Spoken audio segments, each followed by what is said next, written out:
"I ain't dead yet," called the voice from the coffin as they lowered it into the ground. The morning came gray and bitter, like most mornings in Cedar Falls when death was expected. The sun hung pale behind clouds that looked ready to weep, and the wind carried dust that settled on everything like a funeral shroud. By 8 o'clock, half the town had gathered in the small cemetery on the hill, their faces hard as the granite stones that marked other graves. Jesse McNeal was supposed to be dead. They found him 3 days ago, sprawled face down in Miller's Creek with a bullet hole through his chest and blood mixing with the muddy water. Doc Henderson had taken one look and shaken his head. "Dead as winter," he'd said, and that was good enough for Cedar Falls. The outlaw who'd robbed their bank twice, stolen their horses, and put fear in every heart was finally gone. Nobody mourned him. Nobody would miss him. They just wanted him in the ground. The pine coffin sat beside the grave like a promise kept, crude and simple, made from boards that still smelled of sawdust and nails driven in with more anger than skill. The hole beside it gaped black and hungry, waiting to swallow up 3 years of terror and sleepless nights. Sheriff Tom Bradley stood at the head of the grave, his hat in his hands, and his gray mustache twitching with what might have been satisfaction. His wife Martha stood beside him, clutching their daughter Mary's hand so tight the girl's fingers had gone white. Mary was 12, with eyes too old for her face and hair the color of wheat before harvest. She stared at the coffin with something that wasn't quite fear and wasn't quite sadness. "We ain't here to mourn," Sheriff Bradley said, his voice carrying across the cemetery like Judgment Day. "We're here to see justice done, to see that what terrorized our town gets put where it belongs." A murmur of agreement rippled through the crowd. Faces nodded, hands clenched. Mrs. Patterson, who'd lost her wedding ring to Jesse's gun, wiped her eyes with a handkerchief. Old Pete from the general store spat tobacco juice into the dirt and muttered something about good riddance. The preacher, Reverend Mills, stepped forward with his black book open to a page that looked well-worn. He was a thin man with kind eyes who'd never learned to hate properly, even when hate might have been easier. "The Lord tells us that vengeance is his," he began, but his voice carried no real conviction. Even God's servants sometimes found it hard to love the devil. "Just put it in the ground," called out Jake Morrison, whose horse Jesse had stolen last spring. "We ain't got time for sermons." Sheriff Bradley nodded to the 4 men who'd volunteered to lower the coffin. They stepped forward, their faces grim and their hands steady. The ropes went under the wooden box, and they lifted it with the care men give to heavy things they want gone forever. The coffin swayed slightly as they positioned it over the grave. The town held its breath. This was the moment they'd all been waiting for, the moment when Jesse McNeal disappeared from their lives like a bad dream, finally ending. They began to lower him down. The coffin descended slowly, the ropes creaking like old door hinges. 6 feet down seemed like such a small distance to bury 3 years of fear. The wooden box hit bottom with a hollow thud that echoed in the morning air like a final amen. Sheriff Bradley picked up the first handful of dirt. It was dry and fine, the kind that got into everything and never really washed clean. He held it over the grave, ready to speak the words that would close this chapter of Cedar Falls forever. "Jesse McNeal," he said, his voice carrying the weight of every crime, every sleepless night, every time a child had hidden behind their mother's skirts when strangers rode into town. "You brought nothing but sorrow to this place. May the earth take you and keep you, and may we never see your like again." He opened his hand. The dirt fell like rain on the wooden lid below. That's when they heard it. Soft at first, like wind through dry leaves. Then louder, clearer, impossible but real. "I ain't dead yet." The voice rose from the grave like smoke from hell, and every person in that cemetery felt their hearts stop beating for one long, terrible moment. Sheriff Bradley's face went white as fresh snow. Martha Bradley's hand flew to her throat. Little Mary stepped closer to the grave's edge, her eyes wide with something that might have been wonder. "I ain't dead yet." The voice said again, stronger now, with the rasp of a man who'd been breathing dirt and darkness. "And I'd appreciate it if you'd stop trying to bury me." The silence that followed was deeper than any grave. It stretched across the cemetery like spilled blood, staining everything it touched with the weight of what they'd almost done. These were good people, mostly. Church-going people who said their prayers and helped their neighbors and tried to do right by their children. But they'd been ready to bury a man alive, and now they had to face that truth. Someone dropped their shovel. The metal rang against stone like a bell tolling for the dead who weren't dead after all. "Sweet Jesus," whispered Mrs. Patterson. "Sweet Jesus, what have we done?" Sheriff Bradley found his voice first, though it came out cracked and small. "Get the ropes," he said. "Get the ropes and pull 'em up." But nobody moved. They all stood frozen around that grave like children caught stealing apples, their faces marked with shame and fear and something else. Something that looked like the first stirrings of conscience, awakening from a long, hard sleep. "Please," came the voice from below, weaker now, tired from the effort of calling out. "Please, I can't breathe down here." That broke the spell. Hands reached for ropes.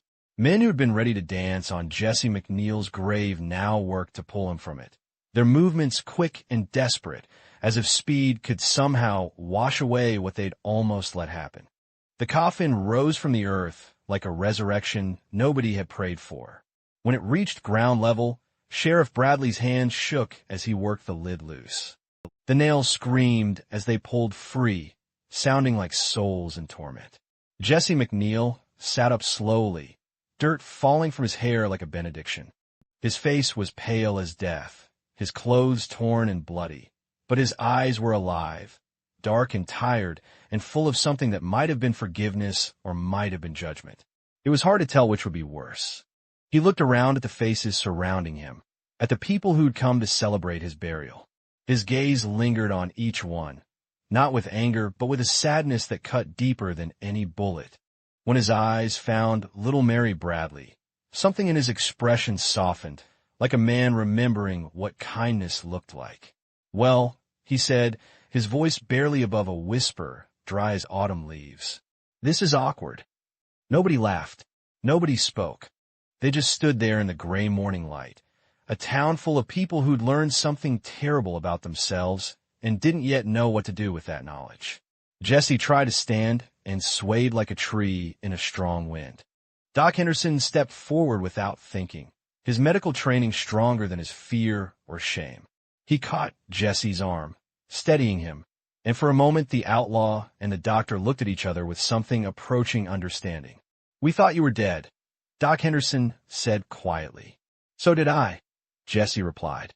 "For a while there I thought I was—" Sheriff Bradley cleared his throat, trying to find his authority again. "Jesse McNeal," he said, but the words came out uncertain, like a question instead of a statement. "You're under arrest." Jesse nodded slowly, as if he'd expected nothing else. "I figured as much." He looked around the cemetery one more time, his eyes stopping on the open grave that had almost been his final resting place. "Though I got to say, Tom, your hospitality could use some work." As they helped him toward the sheriff's horse, Jesse caught sight of little Mary Bradley again. She was staring at him with those two old eyes, and for just a moment, he saw something there that nobody else in Cedar Falls had ever shown him. She saw him as a person, not just a problem to be buried. The thought followed him as they rode down the hill toward town, toward the jail cell that would hold him while Cedar Falls figured out what to do with a dead man who refused to stay dead. The jail cell smelled of old sweat, tobacco, and regret.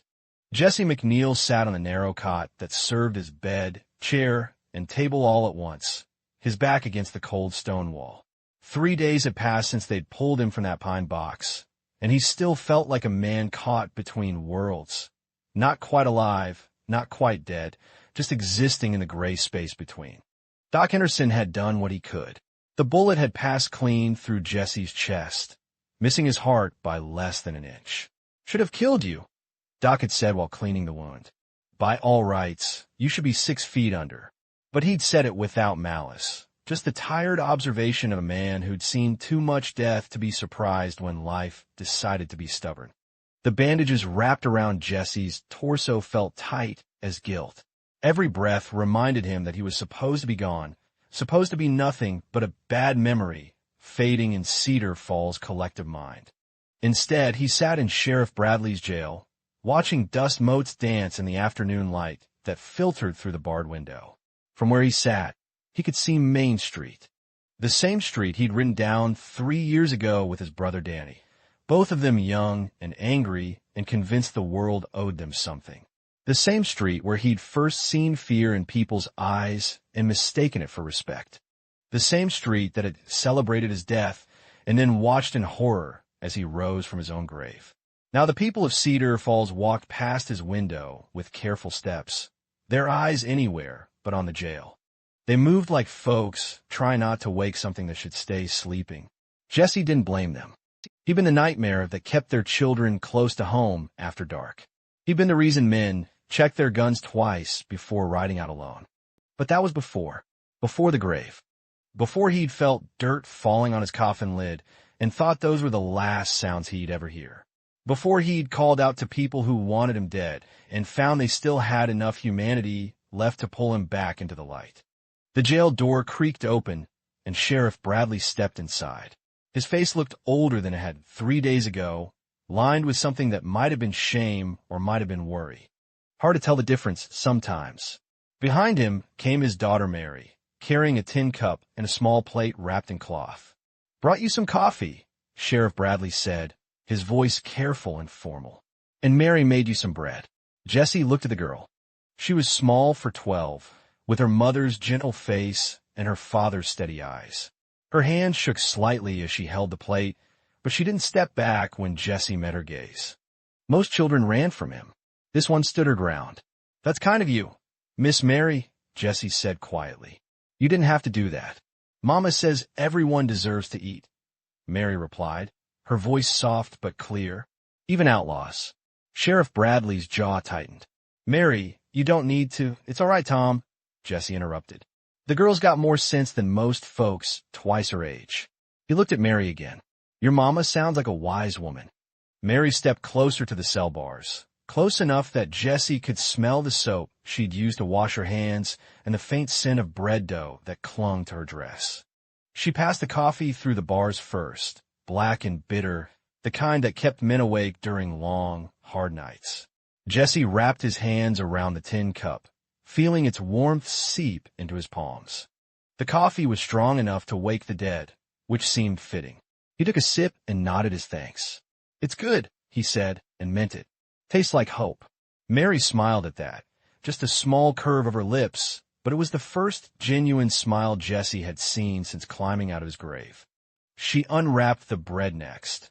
Thick slices still warm from the oven, spread with butter that had gone soft in the afternoon heat. "I made it myself," she said with quiet pride. "Mama taught me how to get the crust just right." Jesse took a piece and ate slowly, savoring the taste of something made with care instead of duty. It had been a long time since anyone had cooked for him, longer still since anyone had cared whether he was hungry. The bread was good, better than good. It tasted like the home he'd never had, the kindness he'd forgotten existed. "Your daughter's got a gift," Jesse told Sheriff Bradley. "This bread could bring peace to warring nations." Sheriff Bradley didn't answer, but his expression softened slightly. He watched his daughter pass another piece of bread through the bars, watched Jesse eat it with the careful gratitude of a man who'd learned not to take small kindnesses for granted. "Why did you do it?" Mary asked suddenly. "Rob banks and steal horses and make people afraid?" "Mary," her father warned, but she ignored him, keeping her eyes on Jesse. Jesse set down his coffee cup and considered the question. It was the first time anyone in Cedar Falls had asked him why instead of just assuming they knew. The first time anyone had looked at him like he might have reasons instead of just madness. "My brother Danny," Jesse said finally. "He got sick one winter, and we didn't have money for medicine. I tried working honest jobs, but they didn't pay enough, and Danny kept getting worse." He paused, remembering the sound of his brother's cough echoing in their small cabin. "So I robbed my first bank. Told myself it was just once, just enough to save Danny." Mary leaned closer to the bars. "Did it work?" Jesse shook his head. "Danny died anyway. Turns out some things can't be bought, even with stolen money. But by then I'd tasted how easy it was to take what I needed instead of begging for it. And I was angry at God, at the world, at everyone who had what I didn't. He looked out the window at Main Street, at the town that had almost buried him alive. Anger's like a fire, Miss Mary. It keeps you warm, but it burns up everything around you. Mary was quiet for a long moment, digesting this. Sheriff Bradley shifted uncomfortably, like a man who'd expected to hate someone and found it harder than he'd thought. Do you still miss him? Mary asked. Your brother? Every day, Jesse admitted. Danny was the good one. He saw the best in everybody, even me. If he was here now, he'd probably find a way to make friends with your whole town. He smiled sadly. He always said I had too much anger and not enough faith. Guess he was right about that. Sheriff Bradley cleared his throat. Your trial's set for next week, he said. Judge Morrison's coming down from the county seat. Jesse nodded. He'd been expecting that. I suppose folks want to see justice done proper this time. Some do, Sheriff Bradley admitted. Others, he glanced at his daughter. Others are having second thoughts about what justice means.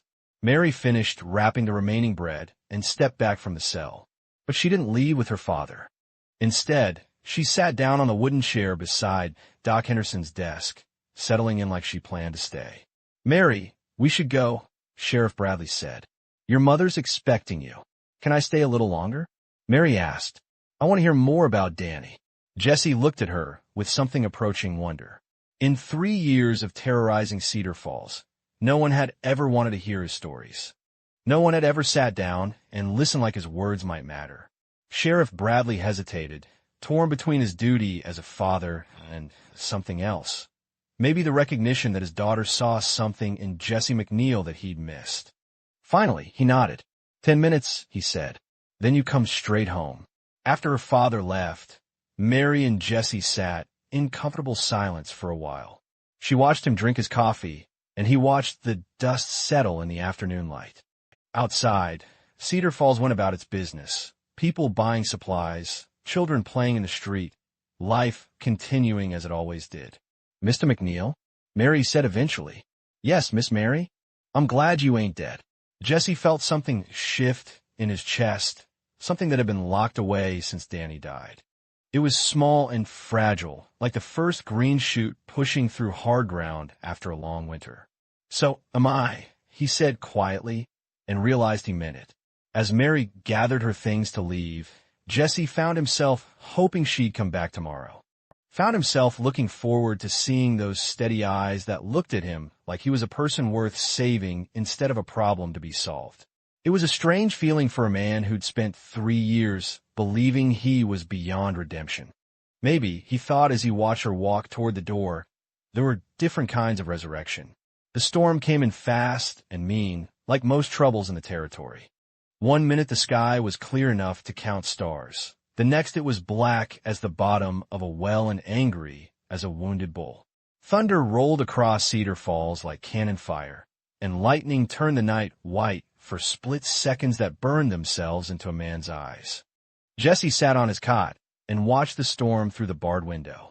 Rain hit the glass like thrown gravel, each drop carrying the weight of the dark sky above. The wind howled through the gaps in the jail's old walls, singing a lonesome song that made him think of all the nights he'd spent sleeping rough on the prairie with nothing but Danny's breathing to keep the silence at bay. The first leak started around midnight. A steady drip from somewhere above his cell, landing on the stone floor with a rhythm like a slow heartbeat. Then another leak joined it, and another, until the jail sounded like a clock shop where all the timepieces had gone mad. Jesse moved his cot away from the worst of the dripping and settled back to wait out the storm. He'd weathered worse nights than this. But then he heard the front door open and footsteps crossing the outer office, light and careful like someone trying not to wake the dead. Hello, came a voice he'd learned to recognize. Mr. McNeal? Mary. Jesse sat up straighter. What are you doing here, child? It's past midnight. Mary appeared in the doorway between the office and the cells, wrapped in a heavy coat that was too big for her and carrying a lantern that threw dancing shadows on the walls. Water dripped from her hair, and her face was pale with something that might have been worry. The storm woke me up, she said. I kept thinking about you sitting here all alone with the roof leaking and no one to talk to. She looked around at the water collecting in puddles on the floor. I was right about the leaking. Jesse felt something warm spread through his chest, something he hadn't felt since Danny died. Here was this slip of a girl, braving a storm in the middle of the night because she thought he might be lonely. It was the kind of kindness that could break a man's heart if he wasn't careful. "You shouldn't be here, Miss Mary," he said gently. "Your folks will be worried sick." "I left a note," Mary said, setting her lantern on Doc Henderson's desk and shrugging out of her wet coat. "Said I was checking on a friend who was having a hard night." "A friend," Jesse repeated, tasting the word like something foreign. "I can't remember the last time someone called me that." Mary pulled the wooden chair closer to his cell and sat down, tucking her feet up under her like a cat settling in for a long stay. The lantern light made her look older somehow, or maybe it was the serious way she looked at him, like she was trying to see past the surface to whatever lay beneath. "Tell me about Danny," she said quietly. "Really tell me. Not just the sad parts, but the good parts too." Jesse leaned back against the stone wall and let his mind drift back to better days. Outside, the storm raged on, but inside the jail, with Mary's steady presence and the soft glow of the lantern, it felt almost peaceful. "Danny was 2 years younger than me," Jesse began, his voice mixing with the sound of rain on the roof. "But he was always the one taking care of things. When our folks died of fever, I was ready to give up, but Danny wouldn't let me. Said we had each other, and that was enough to build a life on." Mary nodded, encouraging him to continue. "He had this laugh," Jesse said, and for the first time in years he smiled at the memory, like water running over stones. "You could hear it from 3 counties away, I swear. And he was always laughing about something. Said the world was too sad already without us adding to it." "What did he look like?" Mary asked. "Like me, but better. Same dark hair, same brown eyes, but his face was open, you know? Like he expected good things to happen. People took to him right away. Storekeepers would give him extra candy, women would invite him for supper, men would offer him work just because they liked having him around." Jesse paused, listening to the rain drip through the ceiling. Each drop seemed to carry a memory. "He wanted to be a teacher," Jesse continued. "Can you imagine that?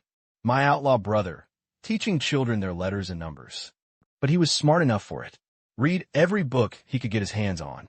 Used to read to me at night by firelight, stories about knights and dragons and faraway places." "He sounds wonderful," Mary said softly. "He was." Jesse's voice caught slightly. "He was everything good in the world, and I let him die." "You didn't let him die," Mary said firmly.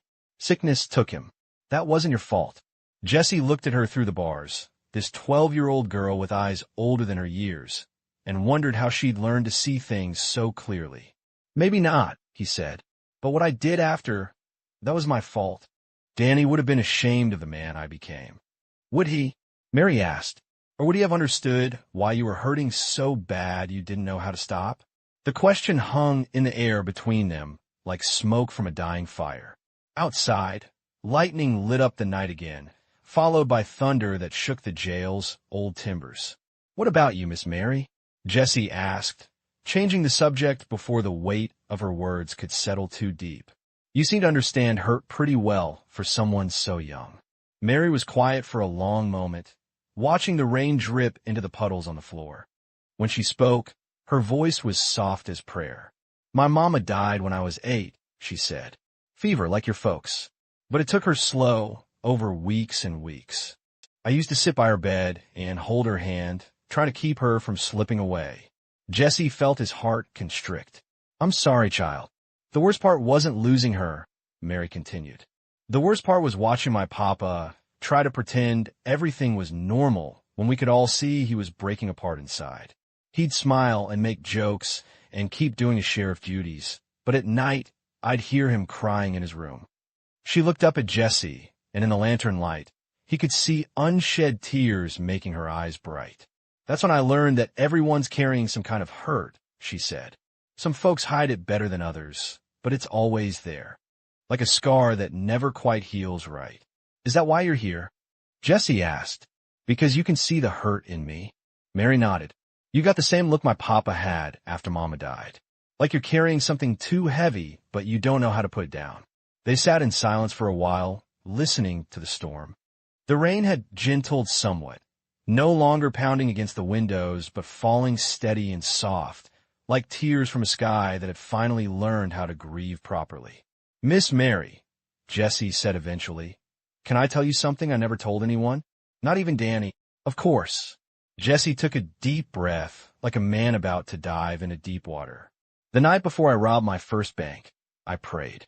Got down on my knees in that cold cabin with Danny coughing himself to pieces in the next room, and I begged God to show me another way, to give me a sign, anything, so I wouldn't have to become what I was about to become."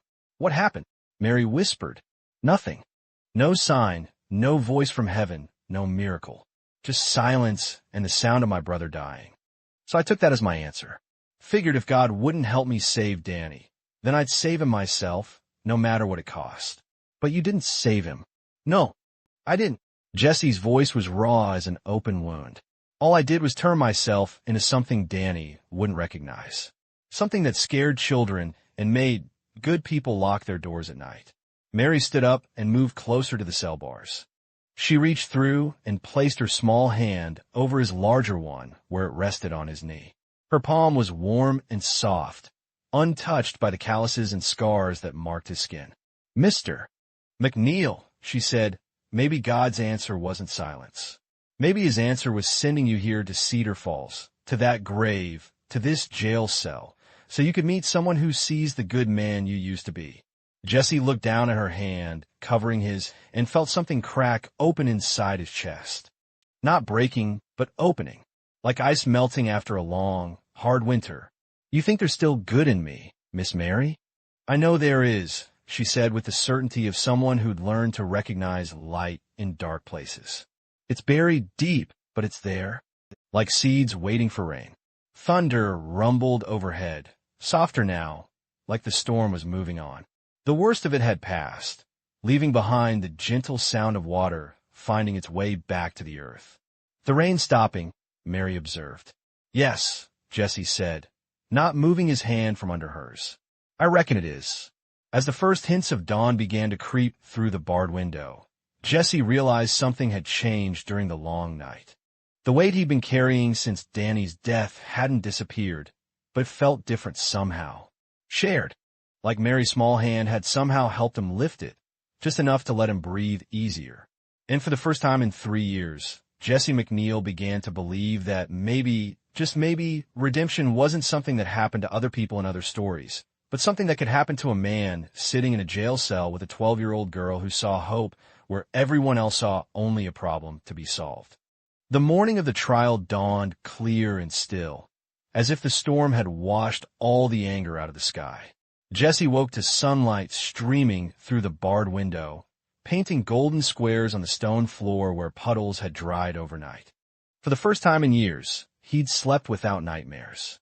No dreams of Danny coughing blood, no visions of faces twisted with fear as he rode into town with his gun drawn. Just deep, quiet sleep like a man at peace with whatever morning might bring. Sheriff Bradley came for him at 8 o'clock, carrying shackles that seemed heavier than they ought to be. His face was troubled, like a man wrestling with questions that had no easy answers. "You ready for this, Jesse?" he asked, his voice softer than it had been since they'd pulled Jesse from that grave. "As ready as a man can be for his own judgment," Jesse replied, holding out his hands for the irons. The metal was cold against his wrists, but somehow it didn't feel like defeat. It felt like the weight of consequences finally being carried proper. They walked through Cedar Falls in the morning light, and Jesse noticed how different the town looked than it had 3 years ago when he'd first ridden in with murder in his heart. The buildings were the same, the streets unchanged, but something in the air had shifted. People still watched him pass, but the looks weren't all fear anymore. Some were curious, some were thoughtful. A few even looked like they might contain the seeds of something resembling compassion. The courthouse was the biggest building in Cedar Falls, built from local stone and timber that had weathered 20 years of prairie wind and desert sun. Inside, every seat was filled. Jesse recognized most of the faces: storekeepers he'd robbed, ranchers whose horses he'd stolen, women whose sleep he'd disrupted with his reputation. They sat quiet as a church congregation, but their eyes followed his every step. Judge Morrison sat behind the bench like an Old Testament prophet, his white beard flowing over his black robes and his eyes sharp as winter wind. He was known throughout the territory as a fair man, but fair didn't always mean merciful. Jesse had seen him sentence men to hang with the same calm expression he wore when ordering breakfast. "Jesse McNeal," the judge said, his voice carrying to every corner of the crowded room. "You stand accused of bank robbery, horse theft, and terrorizing the good people of Cedar Falls. How do you plead?" Jesse stood straighter, feeling the weight of every eye in the room. A week ago, he would have met this moment with defiance, with the bitter pride of a man who'd given up on redemption. But Mary's words echoed in his mind like a prayer half remembered. Maybe God's answer was sending you here. "Guilty, Your Honor," Jesse said clearly. "Guilty to all of it." A murmur ran through the crowd like wind through wheat. They'd expected him to fight, to deny, to rage against the charges. His quiet acceptance caught them off guard. Judge Morrison leaned forward. "You understand what you're saying, son? This isn't a game. These charges could see you hanged." "I understand," Jesse replied. "I did what they say I did, and more besides. I turned myself into something that scared children and made good people afraid to walk their own streets after dark. That's on me, no one else. And do you have anything to say in your defense? Any reason this court should show you mercy?" Jesse opened his mouth to speak, then closed it again. What could he say? That he'd been angry about losing Danny? That grief had turned him mean? That he'd been too proud to ask for help and too scared to admit he was drowning? None of that excused what he'd done. None of that gave back what he'd taken or unfrightened the children who still jumped at shadows. But before he could answer, a small voice spoke up from the back of the courtroom. "Your Honor, may I speak?" Every head turned to see Mary Bradley standing in the aisle, her hands clasped in front of her, and her chin raised with the quiet determination of someone who'd found her courage and intended to use it. Sheriff Bradley started to rise, probably to tell his daughter to sit down and be quiet, but something in her expression stopped him. Judge Morrison's eyebrows rose. "Young lady, this is a court of law, not a schoolhouse. Children don't speak here unless, but I have something to say about Mr. McNeal," Mary interrupted, her voice steady as creek water. "Something the court needs to hear." The judge studied her for a long moment, this slip of a girl who'd stood up in a room full of adults and demanded to be heard. Finally, he nodded. "Very well, but make it quick." Mary walked to the front of the courtroom, her footsteps echoing in the sudden silence. She looked small standing before the judge's bench, but there was nothing small about the way she carried herself. Jesse felt his throat tighten as he watched her, this child who'd become his unlikely champion. "Your Honor," Mary began, "I know what Mr. McNeal did was wrong. I know he scared people and took things that weren't his and made this town a harder place to live. But I also know something else." She turned to face the crowded courtroom, looking at each face with the same steady gaze she'd given Jesse through the bars of his cell. "I know that we almost buried this man alive," she said, her words falling like stones into still water. "I know that we stood around his grave and threw dirt on his coffin while he was still breathing underneath. And I know that makes us something we don't want to be." The courthouse fell silent as a tomb. Even the judge leaned back in his chair, struck by the simple truth of what this 12-year-old girl had just said. "Mr. McNeal told me about his brother Danny," Mary continued, "about how he died and how that broke something inside Mr. McNeal that he didn't know how to fix. He told me he prayed for help and didn't get an answer, so he decided to help himself the only way he knew how." She looked at Jesse, and he saw forgiveness in her eyes. Not the cheap kind that overlooked wrongdoing, but the hard kind that acknowledged it and chose love anyway. "But maybe," Mary said, turning back to the judge, "maybe God's answer wasn't silence. Maybe God's answer was bringing Mr. McNeal here to us so we could all learn something about mercy, about what happens when we choose to see the hurt behind the anger instead of just the anger itself." Judge Morrison was quiet for a long moment, his fingers drumming against the wooden bench. The crowd waited, holding its collective breath. "And what would you have this court do, young lady?" he asked finally. What does mercy look like in your eyes? Mary straightened her shoulders. Give him a chance to make things right. Let him work to pay back what he stole. Let him show this town that people can change if someone believes they can. Even after what he's done, especially after what he's done, Mary said firmly. Because if we can forgive someone who hurt us, then maybe we can forgive ourselves for almost becoming the kind of people who bury men alive. The judge looked out at the crowded courtroom, at faces that had come expecting justice and found themselves wrestling with something harder and more complex. He looked at Sheriff Bradley, who nodded almost imperceptibly. He looked at the other townspeople, seeing in their expressions the same struggle between vengeance and mercy that had been playing out in his own heart. Finally, he looked at Jesse. Mr. McNeal, Judge Morrison said, "This young lady has made a powerful argument on your behalf. But the decision isn't hers to make. It's yours. The question before this court isn't whether you deserve mercy. It's what you'll do with it if it's given." Jesse felt the weight of the moment settle on his shoulders like a heavy coat. Every person in that courtroom was watching him, waiting to see what kind of man would emerge from this crossroads. "Your Honor," Jesse said, his voice carrying clearly through the silent room, "I can't undo what I've done. I can't give back the sleep I stole or the peace I shattered. But if this court sees fit to give me a chance, I swear on my brother Danny's memory that I'll spend whatever time I have left trying to build instead of tear down." Judge Morrison was quiet for what seemed like an eternity. Then he picked up his gavel, and the sound it made striking the bench echoed like a gunshot in the still air.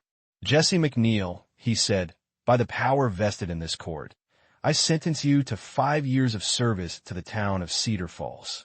You will work under Sheriff Bradley's supervision to repair the damage you've done and to prove that redemption is more than just a word in the good book." The courthouse erupted in murmurs, some approving, some not. But Jesse barely heard them. He was looking at Mary, who stood in front of the judge's bench with tears streaming down her cheeks and a smile bright as sunrise on her face. As the shackles came off his wrists, Jesse felt something he hadn't felt since Danny died. He felt free, not because the chains were gone, but because the weight of hatred for himself, for the world, for God's silence, had finally lifted from his shoulders. Outside the courthouse, Cedar Falls went about its morning business under a sky scrubbed clean by yesterday's storm. Jesse walked beside Sheriff Bradley toward a future he couldn't see but no longer feared, while Mary skipped ahead of them both, humming a tune that sounded like hope set to music. And somewhere in the distance, church bells began to ring, calling the faithful to worship and reminding everyone who heard them that some endings were really just beginnings dressed up in different clothes.